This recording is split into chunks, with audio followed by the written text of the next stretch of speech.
사람하고 인사하세요 이런 거 참 싫어하거든요. 한번 인사하는 게 아니라 칭찬을 하시죠. 어찌 그리 찬양을 잘하시오.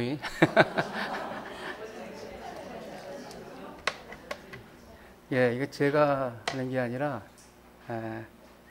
지난주에 그 전라도 고흥에 풍양면에 있는 그 풍양 서부교회라는 곳을 다녀왔는데 좀 오래된 교회예요. 교인분들이 한 50여 명 되시는데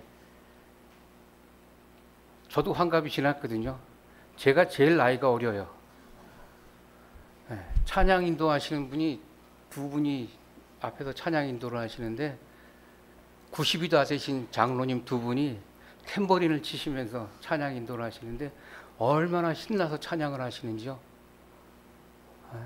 그분 그 90이 다 된 그 장로님이 그렇게 칭찬을 하라고 그러시더라고요. 어찌 그리 찬양을 잘하시오. 근데 제가 예배를 마치고 그 장로님을 뵀는데요. 그 장로님이 눈이 하나 없으세요. 이게 이렇게 윗꺼풀과 아랫꺼풀이 붙어가지고 안 보이고 이쪽이 이렇게 거의 한 반이 좀 이렇게 한몰이 되셨어요. 근데도 이렇게 탬버린을 치시면서 이렇게 찬양 인도를 하시고 성가대가 9분이 계시는데 다 70 넘으신 권사님들이 9분이 있으셔가서 찬양을 하시는데 제가 오늘 말고 지금까지 제일 예배 같은 예배를 드렸습니다.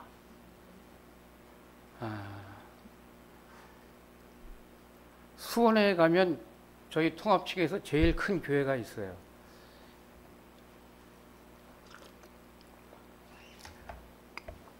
교인이 몇천 명이 모이고 청년부가 500명, 600명이 모인다고 자랑하는 교회입니다.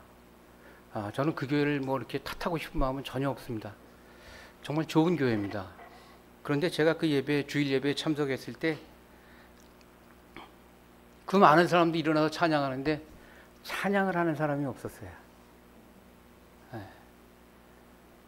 제가 이 시간이 찬양 부르는 시간이 맞나 싶어서 제가 순서지를 다시 볼 정도로 예배를 마치고 제가 그 세계선교부 원래 회의에서 제가 좀 말씀을 전할 일이 있었는데 제가 그분들께 애꿎은 화풀이를 했습니다.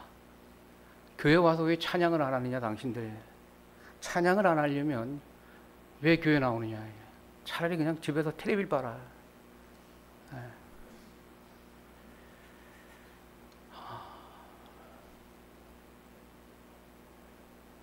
며칠 전에 어떤 분이 저한테 그런 얘기를 하시더라고요. 권사님이 한 분이 저한테 그런 얘기를 하세요. 목사님들이 신앙생활을 좀 잘하셨으면 좋겠습니다. 제가 뭐 들킨 것 같았어요. 이분이 나를 어떻게 아시지? 또 엊그저께도 어느 청년을 만났는데 그 청년이 그래요. 요즘에 성도님들이 정해진 예배 시간이 조금 지나서 끝나면 예배 끝난 후에 교회로 항의 전화를 한답니다. 예배를 늦게 끝내줘서 예배 후에 내 개인적인 일정에 차질이 생겼다고 항의 전화를 한대요. 여러분 어떻게 생각하시는지 모르겠습니다. 제가 어젯밤에 오늘 말씀을 어떻게 전해야 될 것인가 거의 밤잠을 설쳤어요.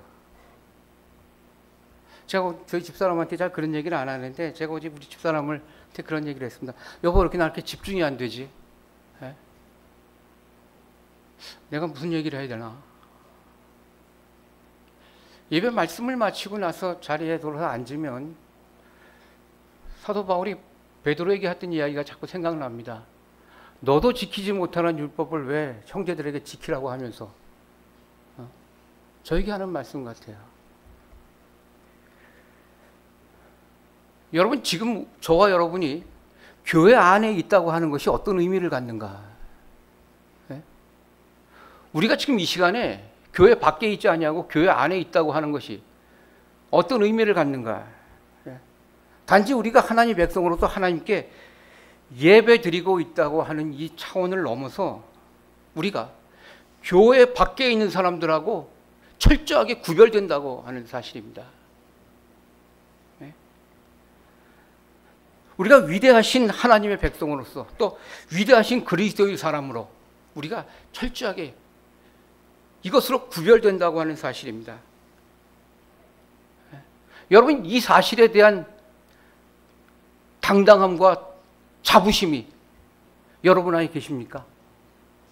우리 안에 있습니까? 만약에 우리가 이 시간에 하나님 앞에 예배를 드린다고 하면서 이 자부심과 당당함이 없다고 하면 우리는 이 시간에 하나님을 예배하는 것이 아니라 하나님을 모독하고 있는 겁니다. 이것이 우리가 저들보다 좀 나은 사람이라 여기 와서 앉아 있는 것이 아니에요. 그런 것이 아니라 정말 다행스럽게도 저들보다 우리가 깨닫지 못했던 죄를 먼저 깨달았을 뿐입니다. 이게 하나님 은혜예요. 이것이 우리의 의지하고는 전혀 상관없는 것입니다. 그래서 성경은 우리가 택했다고 하지 않냐고 하나님께 우리를 택했다고 말씀하시고 우리를 부르셨다고 말씀하십니다. 심지어 우리가 태중에 있을 때 세상이 만들어지기도 전에 우리를 택하셨다고 하십니다. 주님의 그 택하심 때문에 우리가 오늘 이 자리에 앉아 있는 거예요. 이것을 우리가 안다고 하면 지금 예배 드리고 있는 이 시간이 또 그 예배 드리고 있는 우리가 세상을 향해서 얼마나 당당해야 하고 저들이 갖지 못하는 놀라운 자부심을 우리가 가져야 하는가 하는 겁니다. 그래서 우리는 택함받은 거룩하신 하나님의 거룩하신 백성이고 위대하신 하나님, 위대하신 그리스도의 그분의 생명으로 사는 그리스도인입니다. 우리가 예배 전에 늘 신령과 진정으로 예배를 드리자고 말하고 그런 예배가 되겠다고 말합니다. 그러나 우리는 그 예배를 통해서 우리가 내 자신이 거룩한 산지물로 하나님께 드려지겠다고 고백은 하지 않습니다.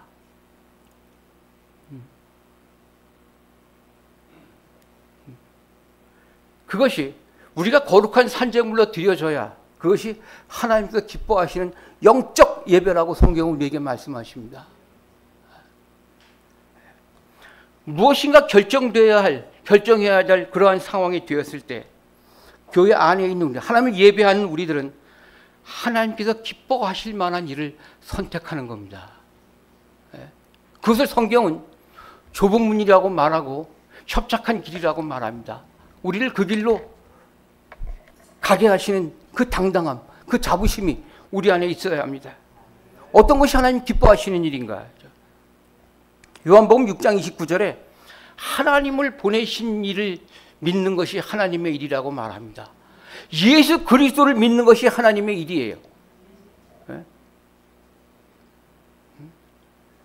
그분의 사역을 믿는 것, 그분이 그리스도이신 것을 믿는 것, 또 그분의 삶의 모습이 어떠한 것, 그분이 무엇을 중요시 여기셨고 무엇을 귀하게 여기셨는지 우리가 그것을 깨달아서 그분이 버리신 것을 우리도 버릴 수 있고 그분이 잡으신 것을 우리도 잡을 수 있고 그분이 귀하게 여기신 것을 우리도 귀하게 여길 수 있는 이것입니다. 그래서 초대교회 사도들은 그들이 복음을 전할 때 다른 것을 전하는 것이 아니라 예수께서 우리의 그리스도 되신 것을 선포했다고 말합니다. 그분의 삶의 모습을 믿는 거예요.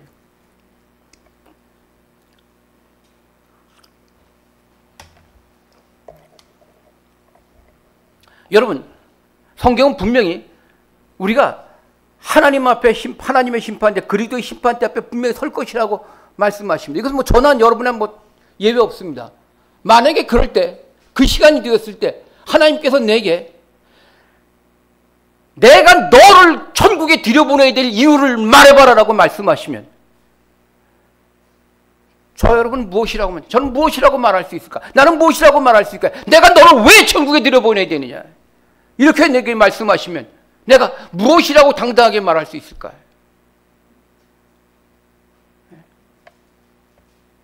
삭개오는 예수님 앞에서 당당하게 외쳤습니다. 주여 보시옵소서.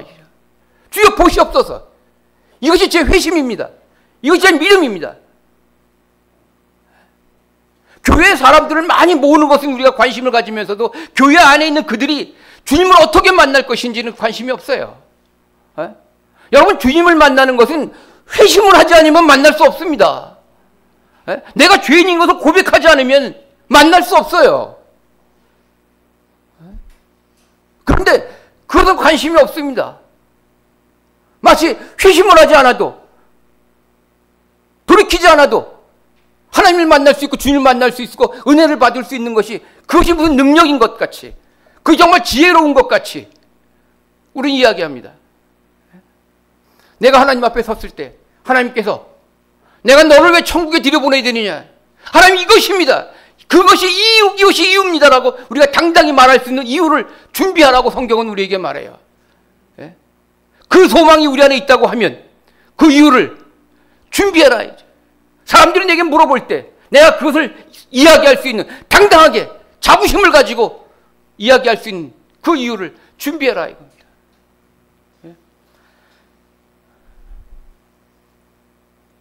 제가 언젠가도 한 말씀드렸나요? 1983년 7월 24일 11시 15분쯤 여러분, 이때 무슨 일이 일어났는지 혹시 아십니까?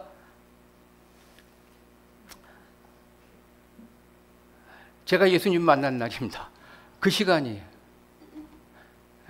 그 시간입니다. 저는 이걸 안 잊어버리려고요. 여러분, 그 시간에 저의 모든 것들, 제 안에 있는 모든 악한 것들, 모든 것들이 다 주님의 것이 되어버렸습니다. 그리고 주님 안에 있는 놀라운 것들이 다 제 것이 저한테 와서 제 것이 되었어요. 저는 그것만 생각했습니다. 내가 이러이러한 삶을 살다가 그날 그 시간에 주님을 만나고, 그래서 내가 주님께서 이제 내게 그 회심의 예배를 마치고 나오는 내게 그 밝은 빛을 비춰주시고, 내가 걸어갈 때 마치 공중에 붕둥 떠서 가는 것 같은 그 놀라운 경험을 내게 해주셨다. 저는 이것만 얘기했어요. 이것만 얘기했습니다. 이것만이 제 자랑 같았습니다. 그런데 그 시간까지, 아니면 그 이후까지도 계속 지금까지도 주님께서 저를 통해서 모독받으신 그 많은 시간들을 저는 깨닫지 못했습니다. 그러면서도 주님은 제 손을 잡고 놓지 않으셨어요. 제 손을 잡고 놓지 않으셨어요. 여러분들도 마찬가지일 겁니다. 제 손을 잡고 놓지 않으셨어요. 왜 그러셨을까요? 그 감당하지 못할 모독을 받으시면서도 제 손을 놓지 않으셨어요. 왜 그러셨을까요? 왜 그러셨을까요? 저는 깨닫지 못했지만, 여러분은 깨닫지 못하셨을지 모르지만, 하나님께서는 그 길만이, 내 손을 잡고 계시는 그 손길만이, 그것만이 나를 살릴 수 있는 길이라고 하는 것을 주님은 아신 것입니다. 그래서 나를 통해서 어떤 모독을 받으시더라도 주님은 그 손을 놓지 않으셨습니다. 그리고 주께서 예정하신 그 시간에 저는 주님을 만날 수 있었습니다. 끝까지 잡고 계신 주님의 그 손길이 아니면 아마 저는, 또 여러분들도 아마 이 시간에 이 자리에 있지 못했을 것입니다. 여러분, 흔히들 선교지를 영적 전쟁터라고 말합니다. 사실 제가 한국에 와서 뭐 한 달, 한 두 달 가까이 이렇게 있다 보면요, 제 안에 좀 무뎌지는 것 같은 것을 느껴요. 그래서 좀 빨리 좀 가야 될 텐데, 이런 생각을 합니다. 한국에 와서 좋으시겠다고 할는지 모르겠지만 전혀 좋지 않습니다. 흔히들 선교지를 영적 전쟁터라고 말합니다. 여러분, 어떻게 선교지뿐이겠습니까? 여러분, 그리스도, 여러분들이 사는 삶 자체, 계시는 것, 모든 것들 다 영적 전쟁터예요. 여러분들이 어떻게 하는 예수님을 믿고 예수를 믿는 동안에 어떠한 시간들을, 어떤 순간들을 보내오셨는지 한번 생각해 보세요. 성경은 그 시간들을 잊지 말라고 말씀. 네가 그 시간을 어떻게 견뎌왔는데, 내가 지금 복음을 떠날 수 있는가? 하나님을 배반할 수 있는가라고 성경은 우리에게 말하시는 거예요. 우리는 그 놀라운 영적 전쟁터를 지금까지 지내오고 있어요. 여러분, 그러나 이 영적 전쟁, 우리가 싸우는, 예수 그리스도 이름으로 싸우는 영적 전쟁은 결코 질 수 없는, 결코 이길 수밖에 없는 그 싸움입니다. 저 여러분은 결코 질 수 없는, 이길 수밖에 없는 그 싸움을 우리는 싸우고 있어요. 왜요? 왜 그렇습니까? 우리의 대장은 예수 그리스도, 그분이시기 때문입니다. 그분이 세워주시는 작전대로, 그분이 말씀하시는 대로 싸우면 우리는 절대로 질 수 없는, 이길 수밖에 없는, 순간순간 아무리 힘들고 어렵고 견디기 어렵다 할지라도 우리는 이길 수밖에 없는, 결코 질 수 없는 그 싸움을 우리는 싸웁니다. 하나님의 이름으로 싸우는 영적 전쟁은 하나님의 법칙대로 싸워야 하는 겁니다. 하나님의 규칙, 그것이 법칙이에요. 그것이 규칙입니다. 잠언서 24장 16절의 성경은 그렇게 말합니다. 대저 의인은 7번 넘어질지라도 다시 일어나려니와. 여러분, 의인은 한 번도 넘어지지 않는 사람이 아닙니다. 하나님의 이름으로 싸운다 해서 한 번도 넘어지지 않는 것이 아니에요. 넘어질지라도 주께서 나를 붙들고 그 손이 있다고 하면 다시 일어날 수 있는, 다시 일어나는 사람이 의인입니다. 그 사람이 하나님의 이름으로 싸우는 사람이에요. 그 사람이 의인입니다. 왜 그렇습니까? 왜 그래요? 우리가 7번 넘어질지라도 나와 함께 하시는 하나님은 결코 변함이 없으시기 때문입니다. 결코 변하지 않으시기 때문에. 로마서 8장 18절의 성경은 그렇게 말합니다. 현재의 고난은 장차 우리에게 나타날 영광과 비교할 수 없도다.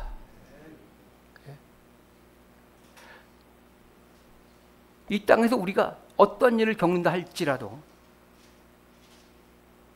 장차 우리에게 나타날 영광과 비교할 수 없도다. 부자 앞에 빌어먹던 나사로는 그 영광을 누렸습니다. 여러분, 무엇인가 결정해야 하셔야 될 때 조금만 더 버티십시오. 조금만 더 견뎌내십시오.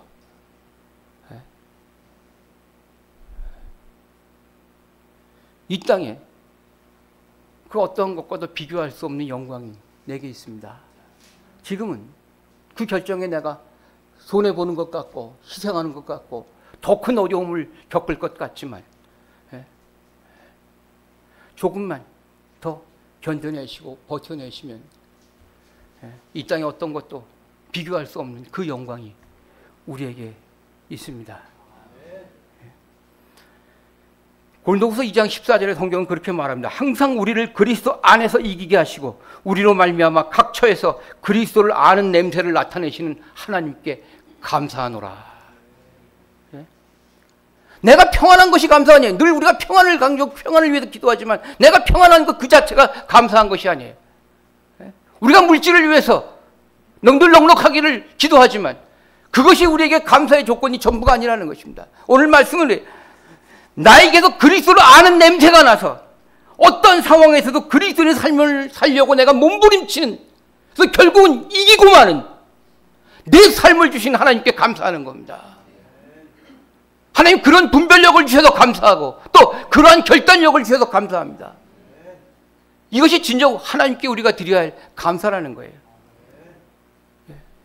여러분, 건강한 교회, 건강한 그리스도인, 건강한 교회 우리가 얼마나 많이 강조했습니까? 여러분, 어떠한 교회가 건강한 교회입니까? 어떠한 그리스도인이 건강한 그리스도인입니까? 한참 그것이 화두에 올랐을 때 어떤 교회는 주보에 우리가 얼마나 건강한 교회인지를 강조하면서 재정의 모든 걸 다 주보에 싣고 공부하는 그 교회를 봤어요. 우리는 건강한 교회입니다. 주보에 이렇게 써 있어요. 우리는 건강한 교회입니다. 지난주 수입 얼마, 지출 얼마, 전체 교회 통장 잔고 얼마. 우리는 건강한 교회입니다. 여러분, 저는 너무 창피했어요. 여러분, 하나님 앞에 또 세상에 우리가 건강한 교회, 건강한 그리스도인이라는 것을 우리가 선포할 수 있는 것이 겨우 재정의 투명입니까? 얼마인지 공포하면 우리가 건강한 교회예요?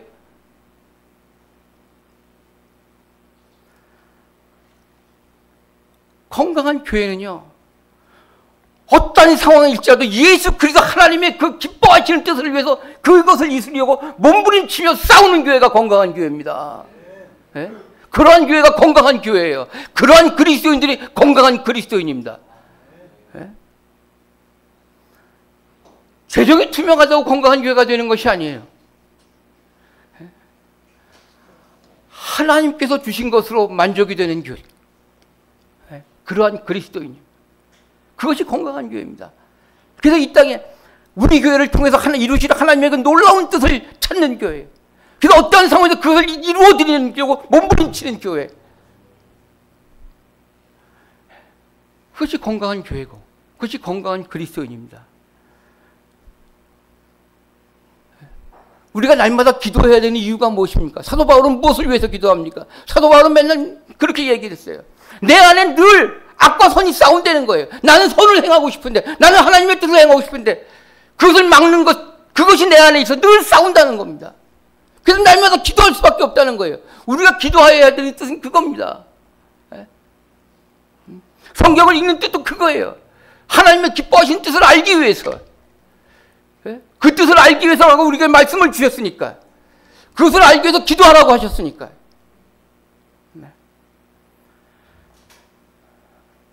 그렇다고 하면 우리는 얼마나 더 말씀을 읽어야 하고 우리는 얼마나 더 말씀에 빠져야 하며 우리는 얼마나 더 기도해야 할 것인가.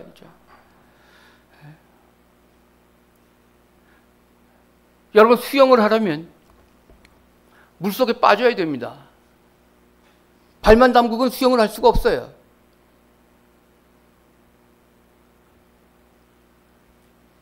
경기장 밖에 판발을 내딛고 경기를 할 수는 없습니다.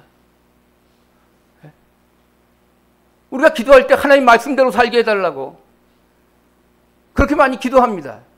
태국에 온 청년들이 가끔 그렇게 기도해요. 하나님, 평가에 하면 그래요. 제가 하나님 말씀대로 살게 기도해 주세요.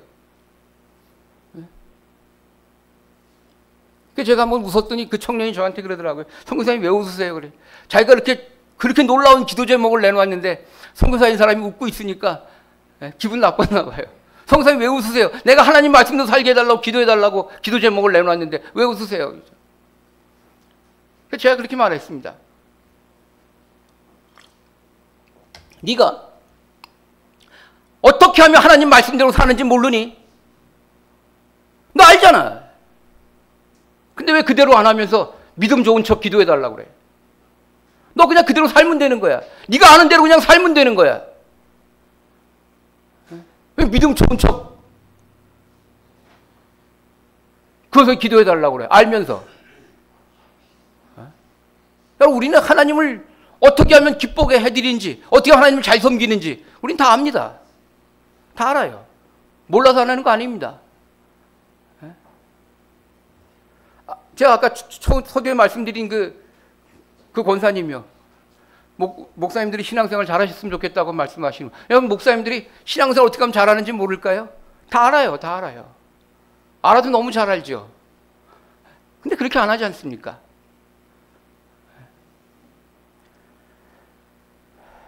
여러분, 우리가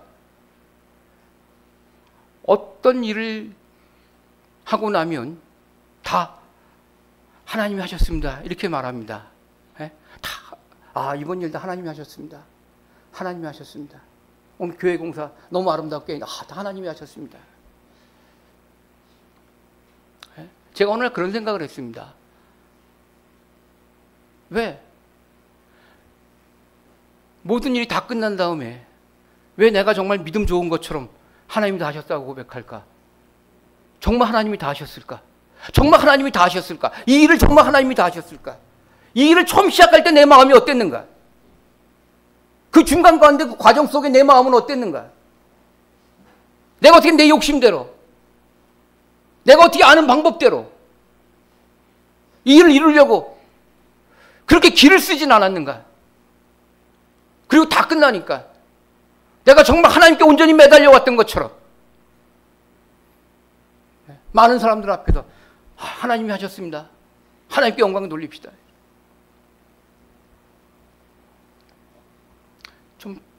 그래서 제가 생각했습니다. 좀 처음부터, 시작할 때부터 하나님께서 하셨습니다. 또 그 과정 속에서도 하나님께서 지금 하고 계십니다. 우리가 이렇게 말할 수 있어야 마지막에 가서 정말 다 하나님께서 하셨습니다라고 우리가 당당하게 고백할 수 있지 않겠는가. 그래야 또 하나님께서 영광 받으시고 우리의 고백을 하나님께 정말 기쁘게 받으시지 않겠는가.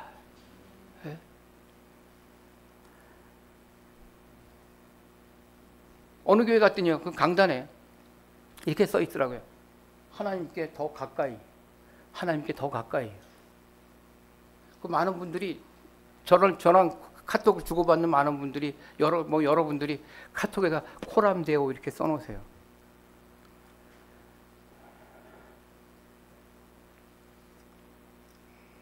무슨 뜻인지 알죠? 모르는 거 아닙니다. 여러분, 그러나 예수 그리스도 그분께서 이미 내 안에 들어와 계시는데, 저요 1983년 7월 24일 날 11시 15분 이후에 주님 이미 내 안에 들어와 계시는데 나는 이미 그 안에 계시다고 성경이 말씀하니, 이건 제 얘기가 아니라 예수님께서 말씀하시는 거잖아요. 성경에서 말씀하시는 거잖아요. 그래서 너와 나는 하나라고 말씀하시는데, 너와 나는 하나가 돼서 먹고 마신다고 말씀하는데, 이제 나는 죽고 내가 예수의 생명으로 산다고 성경은 말씀하시는데, 그래서 예수님과 내가 이제 짝짝꿍이 돼서 하나가 됐다고 말씀하시는데, 우리는 뭘 맨날 가까이 하겠다고 말해요? 뭘 맨날 예수님 앞에 있다고 말합니까? 그럼 우리는 언제 그 예수의 생명을 사는 그 삶을 우리는 언제 살 거예요? 언제 살 거예요? 우리는 언제 살겠습니까? 언제까지 가까이 가기만 할 겁니까? 언제까지 앞에 서 있기만 할 거예요? 이제는 좀 그 삶을 살아야 되지 않겠는가? 내 안에 예수 그리스도께서 계시는데, 나랑 같이 먹고 마신다고 하시는데, 내가 이제 예수 그리스도 생명으로 산다고 말씀하시는데, 우리가 이제 좀 그 생명대로 살아야 되지 않겠는가? 살아야 되지 않겠는가?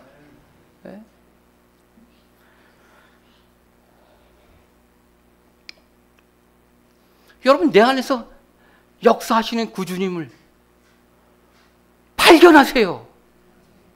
발견하십시오. 제가 우리 사역자한테 그렇게 말했습니다. 너 선교 다른 거 아니야. 너희 복음 전하는 거 딴 거 아니야. 다른 거 아니야. 내 삶과 사역에서 예수 그리스도 그분께서 어떻게 역사하시는지, 그래서 어떻게 그 일을 이루어 가시는지, 이걸 보여주는 것, 이걸 저들에게 당당히 보여주는 것, 이게 선교 아니겠는가? 이게 너희들이 복음 전하는 것 아니겠는가? 그래서 너희들도 그렇게 해라. 그렇게 해라.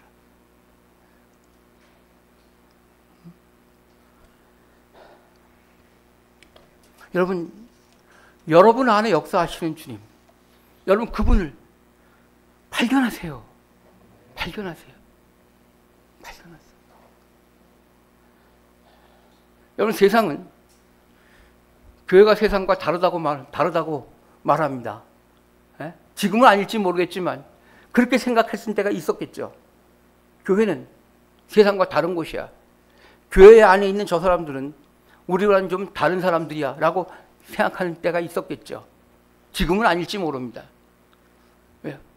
그만큼 교회가 많이 타락되어 있고 부패되어 있으니까요.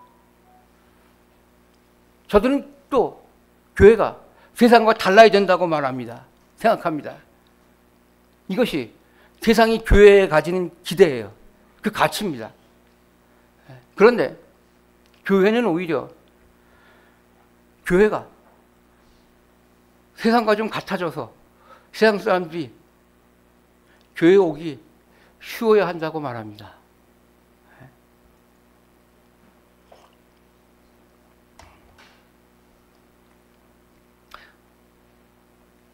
여러분, 교회가 세상과 같아지면 저 사람들이 교회에 올 필요가 있을까요?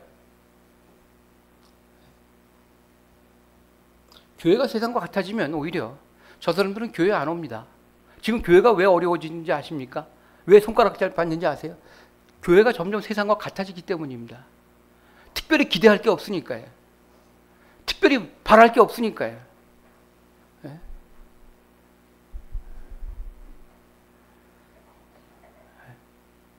부자가 그렇게 말합니다. 네? 저들에게, 세상에 있는 내 형제들에게 나사로를 보내주십시오. 저들에게도 말씀 전하는 사람들이 있으니까, 선지자들이 있으니까 그 사람들 얘기를 들으면 된다. 아닙니다. 나사로를 보내주십시오. 왜요? 자기도 와서 말씀 전하는 사람들이 있을 때 안 믿었거든요. 죽은 나사로가 살아 돌아올 정도는 돼야 저 사람들이 믿을 거란 말입니다. 여러분, 그리스도인의 삶은요, 웬만해서는 저 사람들이 안 믿습니다. 세상 사람들이 볼 때요, 깜짝 놀라 자빠질 정도로 우리가 살아야 저 사람들이 믿는 거예요. 어떻게 저렇게 살 수 있을까라고 깜짝 놀라 자빠져야 해요. 그래야 교회가 궁금한 곳이 되는 겁니다. 그래야 오는 거예요. 성경도 말씀하지 않습니까? 교회가 사람들이 세상 사람들로부터 칭송받으니 구원받는 백성들을 날마다 더하시더라. 무엇을 해야 칭송받겠는가요? 같아지는데 무슨 칭송할 게 무엇이 있어요?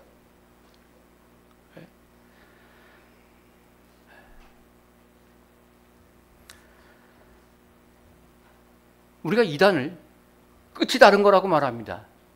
끝이 다른 거라고 말해요. 끝단자 아닙니까? 그래서 끝이 다른 거라고. 여러분, 그렇다고 하면 여러분, 신천지는 이단이 아닙니다. 구원파요? 이단 아닙니다. 정명석이 이단 아닙니다. 그건 우리하고 다른 종교예요. 불교나 뭐 천주교 좀 다른 종교입니다. 이단은 끝이 다른 거예요. 처음은 같은 척하다가 끝이 다른 거. 이게 누굴까요? 우리입니다. 저 여러분이에요. 하나님 열심히 얘기하다가, 예수 그래도 열심히 이야기하다가 끝에 가서 무엇인가 결정해야 될 때 하나님의 뜻대로 하지 않는 우리가 이단이에요. 오늘날 교회들이 이단입니다. 오늘 성경 본문은요, 다른 이야기 아닙니다. 가르치는 자는 왜 너는 가르치는 대로 하지 않느냐는 겁니다. 하나님의 말씀을 배운 너는 왜 배운 대로 하지 않느냐는 거예요.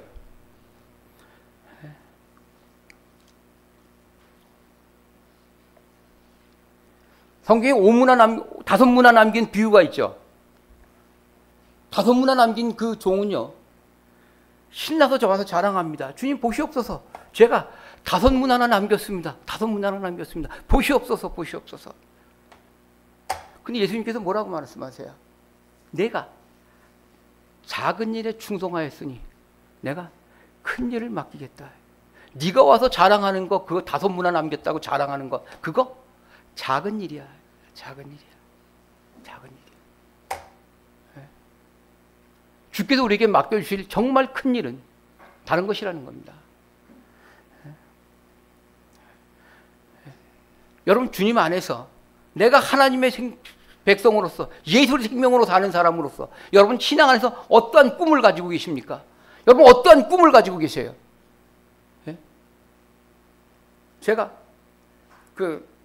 어느 카페에 가서 화장실을 갔더니 그 화장실에 이렇게 써 있더라고요. 꾸미는 크리스천보다 꿈이 있는 크리스천이 아름답다.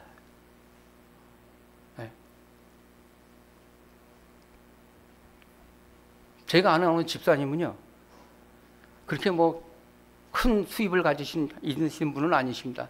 그런데 그 부부는 매월 헌금 외에 자기네들이 통장을 만들어서 수입이 있을 때마다 조금씩 모아요.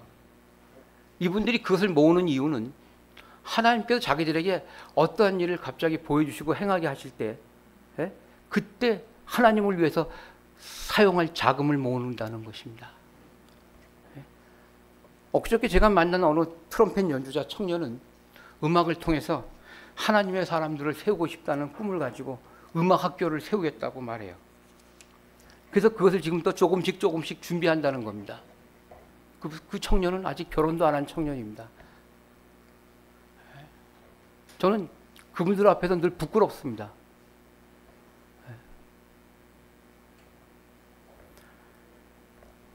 우리는 하나님의 백성이라고 하면서 늘 하나님의 나라를 바라보고 삽니다.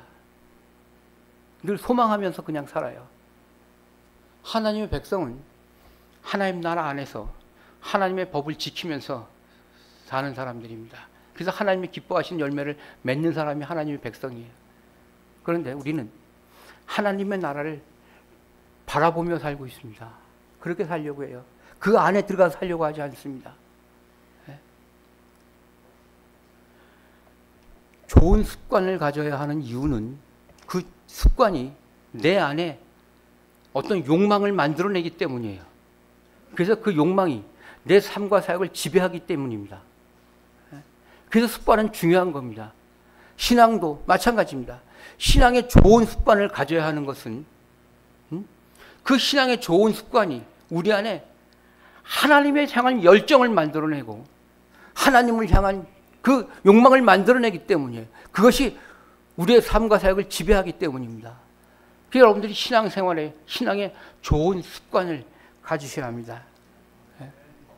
요한복음 3장 34절에 성경은 그렇게 말합니다. 나의 양식은, 예수님께서 하시는 말씀이에요. 나의 양식은 나를 보내신 이의 뜻을 행하며 그 일을 온전히 이루는 이것이니라.